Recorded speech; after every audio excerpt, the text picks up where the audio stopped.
আসসালামু আলাইকুম। আমি তো টাঙ্গাইলের মানুষ, তো আপনারা সবাই চিনেন। আমি টাঙ্গাইলের নুরু আইছিলাম বিমান গাড়িতে। আমার একজন প্রিয় ভাই আবু বকর সিদ্দিক নামে একটা পেজ আছে। দেখেন, উনি কিন্তু শারীরিকভাবে একটু প্রতিবন্ধী, কিন্তু তারপরেও এই কন্টেন্ট জগতে তার কিন্তু মানে আগ্রহ আছে। আপনারা যারা এই কন্টেন্ট জগতে আছেন, সবার প্রতি একটা বিশেষ অনুরোধ থাকবে। ভাইয়ের একটা পেজ আছে, আশা করি ভাইয়ের পেজে সকলেই যুক্ত হয়ে যাবেন। ভাইয়ের প্রতি ভালোবাসা দেখাবেন।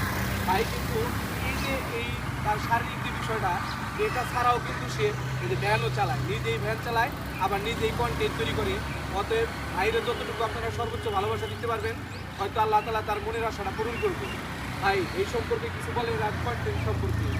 কন্টেন্ট সম্পর্কে ভাই, আমি যখন এই কর্ম করি, জি আমি যখন ভ্যান চালাই, তাহলে ভাবলাম যে আমি তো পরিশ্রম করে খাই। জি জি জি মানে আমার কাছ থেকে মানুষদের অনেক কিছু শিখে, বা আমাকে অনেকজনই বলে যে তুমি আমাদের অনুপ্রেরণা। জি জি জি এই বিষয়ে অনেক কিছু আপনি বলে। তো চাইলে মনে করেন যে এই অন্য অন্য কিছু করতে পারেন, কিন্তু হ্যাঁ, তারপর হ্যাঁ। আপনি ভ্যানও চালান, আবার পাশাপাশি কন্টেন্ট তৈরি করেন। অনেক আছে যে আপনার চেয়ে মানে আরো শারীরিকভাবে সুস্থ, কিন্তু তারা কি করে ওই আপনার রাস্তাঘাটে মানে হাত পাতে। এই হাত পাতা চেয়ে আমি মনে করি যে আপনি যে কর্ম করে খাইতেছেন, এইটাই আপনার জন্য প্লাস পয়েন্ট।